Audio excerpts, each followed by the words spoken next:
Bueno, buenos días a todos. Muchas gracias por acompañarnos. Em, Hoy arrancamos con una nueva práctica, una nueva idea que queremos presentarles en Beca para ponerles a disposición de todos ustedes la opinión de los referentes de la industria. Y le doy la bienvenida y le agradezco a Florencio Más. ¿Cómo anda Florencio? Muy bien, Andy, muchas gracias por invitarnos. Florencio es un amigo de la Casa Beca, muchos de ustedes lo conocen seguramente, ya ha estado participando con nosotros en los tiempos en los que nos podíamos estrechar las manos y vernos cara a cara. Es director de Becon, representa para la región a New Capital recientemente y desde hace un tiempo a Calen y a Neuberger Berman. Y le hemos pedido a Florencio que nos acerque algunos comentarios de las casas que ellos representan acerca de lo que está pasando en el mercado, enfocándose justamente más en el mercado y no tanto en la situación epidemiológica o propia del coronavirus, que es algo de lo cual ya venimos escuchando mucho en otras charlas que hemos compartido con ustedes. Así que sin robarles más tiempo, Florencio, muchas gracias de nuevo y te dejo con la presentación. Muchísimas gracias. Y bueno, gracias a todo el equipo Beca por invitarnos, por el constante apoyo y bueno, nada, felicitaciones por el éxito que han tenido a través de los años y lo cerca que han estado sobre todo de sus clientes en estos momentos, que es cuando más los necesitan. Eh, Pasando un poco a lo que es, digamos, el temario o la agenda de lo que vamos a conversar hoy. Particularmente en estos momentos es importante volver a las bases y ahora en breve voy a contarles un poco de qué se trata eso. Vamos a conversar un poco también de mercado. Creo que recibieron mucha información estas últimas semanas y elegí algunas diapositivas que me parecieron por ahí las más relevantes, las más interesantes para entender particularmente qué pasó en los mercados de renta fija y en los mercados de renta variable y después algunas conclusiones finales para compartir con ustedes, para estar atentos y para estar enfocados, sobre todo en estos tiempos que corren. Así que, tal vez iniciando un poco, digamos, la charla, la conversación, creo que estas últimas semanas, conversando con muchos asesores financieros en la región, con muchos inversores, una de las cosas más importantes que encontramos fue el hecho de básicamente volver a entender los fundamentos básicos y volver a recordarlos del asset allocation, ¿verdad? O sea, es muy importante en estos momentos volver atrás en el tiempo y volver a recordar cuáles eran nuestros objetivos de inversión, cuál era el horizonte de inversión que teníamos en ese momento, cuál es nuestra verdadera tolerancia al riesgo. Creo que este es un punto muy importante porque todos pensamos que tal vez tenemos cierta tolerancia al riesgo y a veces suele ser mucho menor y suele pasar que en definitiva somos un poco más conservadores de lo que pensábamos. Volver a resetear, si se quiere la palabra, las expectativas, que sean realistas nuestras expectativas, entender cuánto se puede ganar, cuánto podemos ganar en nuestras inversiones y con qué riesgo, digamos, con qué volatilidad estamos esperando que se den esos retornos. Y volver a plantearnos, en definitiva, algo que para mí en Latinoamérica es muy importante, que es la regla del 100%, que es el porcentaje que tenemos que alocar a las acciones, en particular a fondos de acciones, acciones individuales, en base a la edad que tenemos, ¿verdad? Generalmente se dice que mientras más jóvenes somos, más debemos alocar acciones y mientras más avanzados estamos en la edad, un poco menos, ¿verdad? Y la regla, básicamente, para explicarla muy brevemente, es 100 menos nuestra edad debería ser lo que alocamos en nuestro portafolio a nivel porcentual a acciones que a largo plazo obviamente han dado muy buenos resultados, ¿verdad? Y estas son 5 preguntas que creo que son importantes hacernos de vuelta para entender bien cómo está posicionado nuestro portafolio y entender qué podemos esperar a futuro del mismo, ¿verdad? Obviamente de nuestro lado, del lado de los fondos mutuos, del lado del asset management, siempre queremos recordar que el fondo mutuo es un vehículo, es un medio a través del cual obviamente podemos ayudar a concretar esos objetivos de inversión a través de la administración profesional, de equipos muy grandes administrando los portafolios, de la diversificación, que es una de las ventajas más importantes que tienen los fondos mutuos, en donde contamos con fondos que tienen 200, 300, 400 bonos o acciones dentro de la cartera y obviamente con todo lo que ello implica en términos del beneficio de diversificar. Economías de escala, sin ir más lejos, obviamente la suma de todos los inversores que están dentro de un fondo mutuo hace que obviamente los costos de transaccional al mercado, los costos de operar sean mucho más bajos que si lo hiciésemos de manera individual. La liquidez, que en estos contextos obviamente es un tema fundamental para los inversores, entender que los fondos mutuos tienen liquidez diaria, de que a diferencia de los bonos individuales, cuando el mercado está poco líquido, ¿no?, el fondo mutuo puede, digamos, hacer frente a los rescates y dar liquidez a sus inversores de manera diaria e inmediata.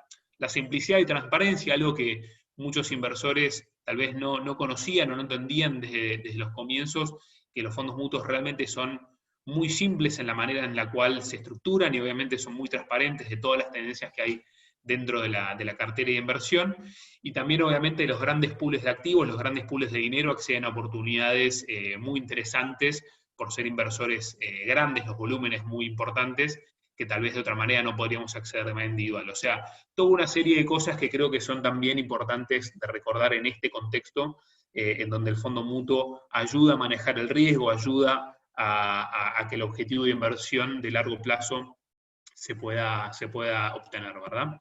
Así que nada, simplemente algunos recordatorios, alguna ayuda a memoria, digamos, como decimos acá en la región, para entender bien dónde estamos parados hoy. Yendo a lo importante y por ahí a lo más interesante, como decía, es interesante entender qué pasó, qué esperar y dónde poner el foco. Creo que recibieron muchísima información en las últimas semanas de todo tipo y color. Todos pasamos a ser un poco científicos, un poco médicos para entender lo que estaba pasando, y no quiero ser redundante, no quiero aburrirlos con toda esa parte que seguramente están viendo todos los días en los diarios, en los noticieros, sino por ahí entender qué pasó en el mercado y yendo particularmente, digamos, a lo que es la renta fija en sí, ¿verdad? Que es en particular lo que está más presente en los portafolios de inversión de los clientes en Sí, Latinoamérica. y ahí déjame hacer una breve interrupción también, Florencio. Vos bien decís que nos hemos vuelto todo médico, porque es verdad que ahora todos hablamos de las curvas de contagio y del ratio de contagio, y etcétera. Pero también es verdad que cuando en la mayoría de las conferencias que hemos participado se pone más en perspectiva la parte de equity, capaz que no tanto la parte de renta fija. Y por eso era interesante, y participando de esta charla contigo la semana pasada, que ustedes arrancaban por este enfoque de la renta fija. Y como bien vos decís, las carteras de nuestros clientes tienen también una gran cantidad de renta fija. Entonces, me parece bien relevante arrancar por acá, que no es un gráfico que todos tienen muy presente en este momento.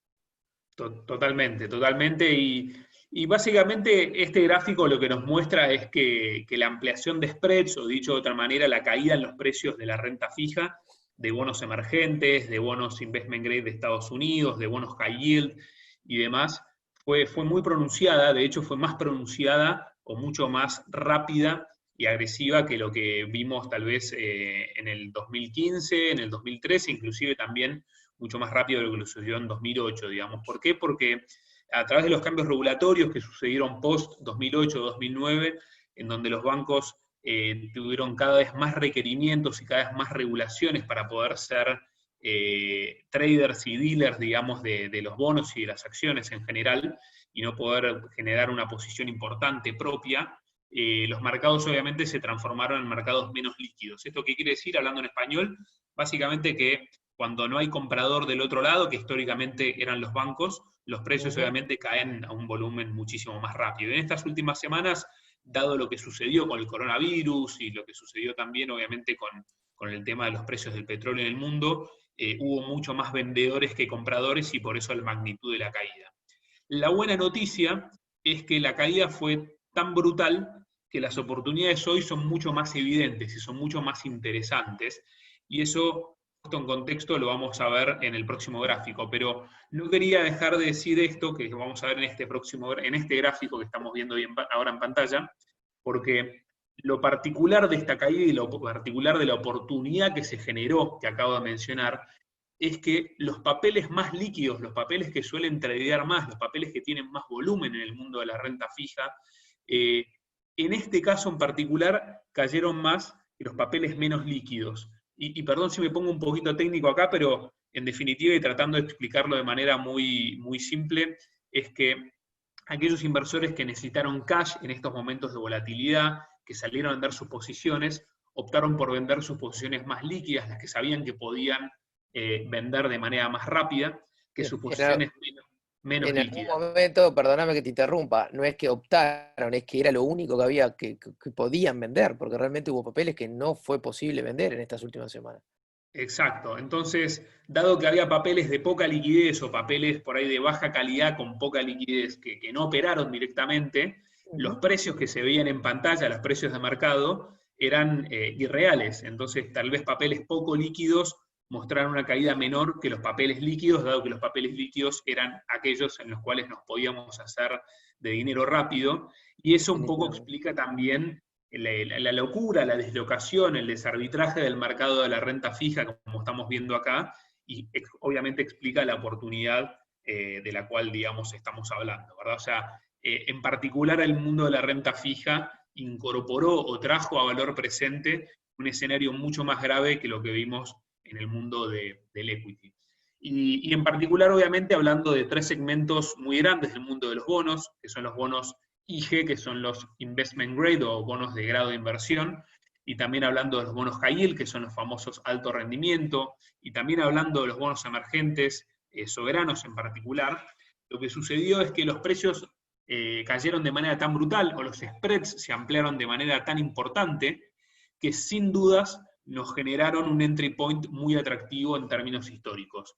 Para ponerlo en contexto, digamos, viendo que cada vez que los spreads se ampliaron a más de 200 puntos básicos en el mundo de los investment grade, o a más de 800 básicos en el mundo de los high yield, o a más de 500 básicos en el mundo de los emergentes, los retornos en los próximos 12 meses fueron de aproximadamente 10%, aproximadamente 25% y aproximadamente 20% después de ese punto de entrada. O sea que obviamente retornos muy interesantes cuando hablamos de renta fija para quienes están entrando en estos niveles actuales de spreads o en estos niveles actuales de precios. O sea, claramente hubo mucha volatilidad, hubo mucho nerviosismo, una caída exacerbada tal vez por el pánico o la necesidad de muchos inversores de hacerse de calle en estos momentos, pero para inversores pacientes y inversores oportunistas, esto es una clara oportunidad en el mundo de la renta fija. Y viendo esto tal vez de otra manera, o puesto el gráfico de otra manera, comparando con el 2008 y 2009,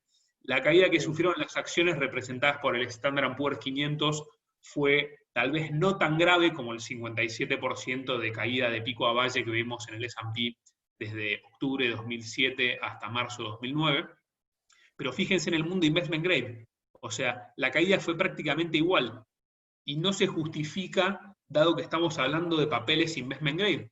Y si se entiende, y para ponerlo a nivel relativo, los papeles de peor calidad cayeron inclusive menos que lo que habían caído en 2008 y en 2009. Por eso estoy hablando de oportunidades muy puntuales, muy concretas y muy interesantes en el mundo de la renta fija en Ah, particular. ahí, Florencio, una breve salvedad respecto a los números y las fechas de esos números. Obviamente esto no es un gráfico que está actualizado al día de hoy. Inclusive si lo viéramos hoy, la renta variable ya ha tenido un pequeño rebote hacia arriba respecto a ese 32% que vos mostrás ahí. Si mal no recuerdo, el punto mínimo o la caída más grande que vimos en este mercado fue en torno al 35-36%. Un poco más de lo que muestra ese gráfico, y hoy ya estamos un poco más arriba. De todos modos, acá lo importante es ver justamente, comparto contigo plenamente el gráfico del medio, ¿no? Lo que ha pasado con Investment Grade, que es realmente sin muchos antecedentes. Exactamente, totalmente de acuerdo. Y por supuesto, digamos, dentro de lo que es nuestro Market Outlook, el Market Outlook de una de las compañías que representamos, que es Neuberger Berman, esa oportunidad se ve muy, muy claro, digamos, lo que es el overweight o el view positivo en renta fija investment grade. Y después, dentro de los segmentos, digamos, de mercado, también en algunos sectores de high yield hay una oportunidad interesante, si bien en el agregado, incluyendo high yield europeo y high yield global, estamos neutrales, así como emergentes también. Creo que hay un montón de oportunidades en muchos de estos segmentos bueno, que se generaron a través de esto, ¿no? Inclusive ya en estos niveles de precios, acciones de compañías globales o acciones de compañías grandes de Estados Unidos se ven sumamente atractivas, ¿verdad? Y para poner eso también en contexto, desde el punto de vista de lo que mencionabas recién, ¿no? De la volatilidad o de las caídas que puede sufrir la bolsa accionaria para pasar ahora al lado de las acciones, lo que estamos viendo acá es los retornos históricos del S&P 500, los retornos en las columnas, digamos, son el retorno del año, pero lo que se ve acá en los pequeños diamantitos es la caída intranual, digamos, máxima que hubo ese año. Es decir, cuánto vimos el mercado moverse desde algún punto dentro del año máximo hasta su punto mínimo. Y lo que podemos ver acá es que hubo un montón de casos en donde las caídas fueron brutales, en donde fueron caídas de 20, 30%, y sin embargo tal vez el mercado ese año terminó dando retornos positivos. O sea que obviamente es un año que acaba de comenzar, estamos recién en abril, la caída fue brutal en marzo, pero pensamos que podría haber excepciones como las hubieron históricamente, en donde el mercado puede terminar teniendo retornos positivos, o donde obviamente la volatilidad no es indicador de lo que podría pasar a futuro, ¿verdad? Este gráfico a mí en particular me encanta, es uno de los últimos que les voy a estar mostrando, ya vamos terminando, pero particularmente es mostrar que el invertir en acciones a largo plazo obviamente dio muy buenos retornos, alrededor del 9,2% tomamos desde los 80s, invertir en bonos dio aproximadamente un 5,9 anualizado, pero en particular lo que mostramos en este gráfico es al peor inversor del mundo, digamos, el inversor con el peor market timing del mundo, como para tratar de entender, digamos, qué hubiese pasado, o qué pasó en la realidad, pero digamos, qué podría pasar a futuro si tenemos paciencia al invertir en acciones o en bonos, ¿verdad? Lo que estamos mostrando acá es que básicamente un inversor en el pico, digamos, previo a la caída del 87, 88, invirtió $100.000 y, bueno, tuvo una pésima inversión porque, bueno, vimos la crisis de los 80s impactando muy fuerte en los mercados, pero bueno, ese inversor tuvo paciencia y mantuvo esos $100.000 invertidos.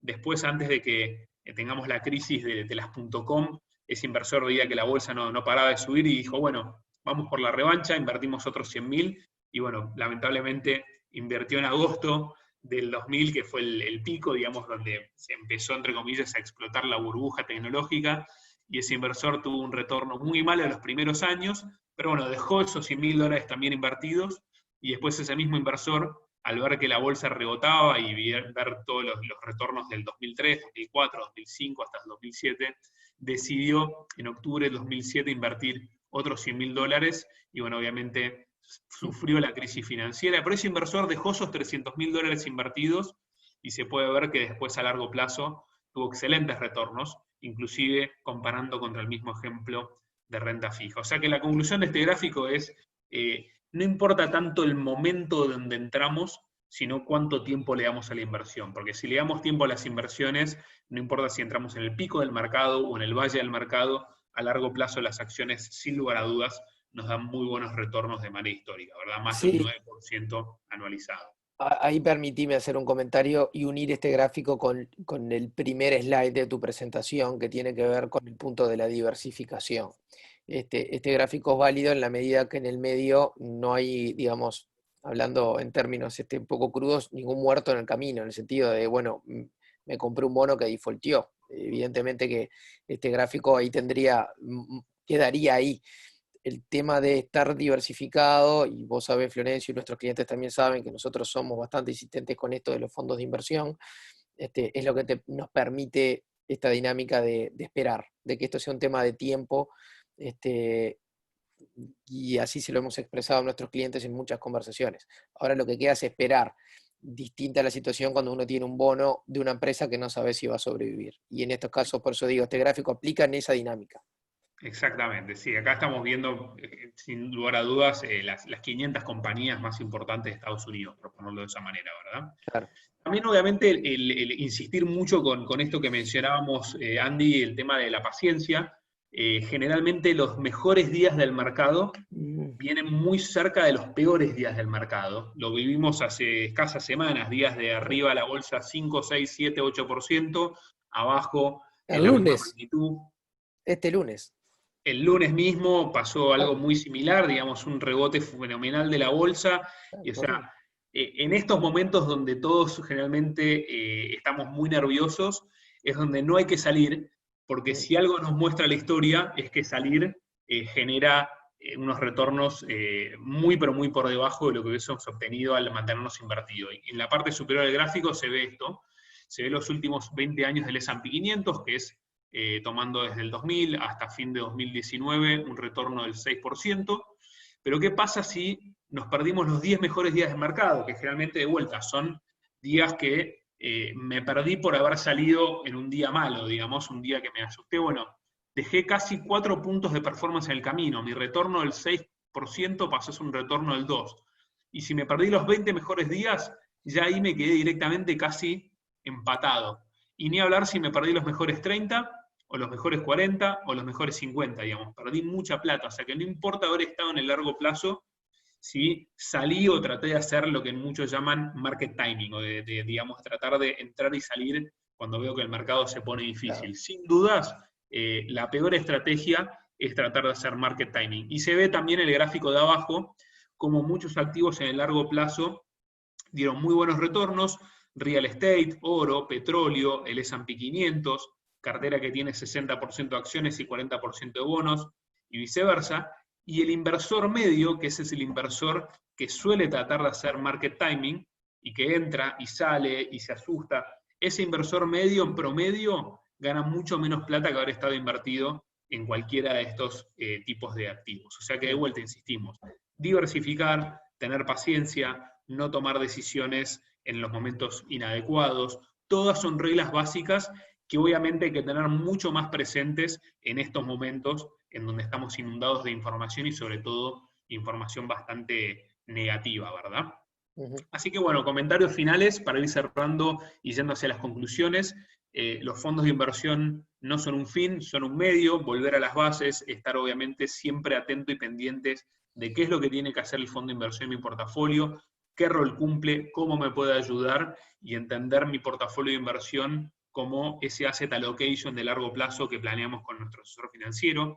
Tener mucho cuidado con las emociones, estar muy atentos a las oportunidades. Obviamente, como siempre dicen los mejores inversores, cuando todo el mundo esté muy eufórico, es ahí donde hay que tener cuidado, y cuando todo el mundo tenga mucho miedo, ahí es donde aparecen las oportunidades. Obviamente estar muy en contacto con nuestro asesor financiero para conversar de eso. Atento a las trampas de performance, de liquidez, de volatilidad, o sea, estar muy pendiente, muy atento, estar muy informado de lo que está pasando en los mercados, porque de vuelta ahora es donde aparecen las oportunidades, pero también donde tenemos que tener cuidado de no tomar riesgos innecesarios, sobre todo, como decía Andy recién, en emisores individuales que nos pueden sacar del partido. Y siempre, obviamente, estar muy conectado y prestar mucha atención y muy comunicado con nuestro asesor financiero, que son en definitiva quienes velan por la salud de nuestro portafolio de inversión y por nuestros intereses. Así que agradecerles, Andy, obviamente, por dejarnos participar, por invitarnos a poner nuestro granito de arena para con sus clientes, y obviamente a disposición para cualquier consulta, información o digamos, posterior charla que quieran realizar. Los agradecidos somos nosotros, Lolo, la verdad que buenísimo. A los clientes y a todos los que están viendo este video, también agradecerles el tiempo, la atención. Definitivamente estamos a las órdenes, obviamente en momentos un poco particulares por la distancia y la cuarentena, pero bueno, hoy la tecnología nos permite estos acercamientos. Y como bien decía Florencio, nosotros tenemos, bueno, toda la información acerca de los fondos que ellos distribuyen para acercarles en caso de que haga falta. Así que, Florencio, de nuevo, muchísimas gracias por tu tiempo, cuídate mucho, que anden bien las cosas allá por Buenos Aires, y nos mantenemos en contacto. Un placer, Andy. Un abrazo a todo el equipo, cuídense y estamos en contacto. Gracias.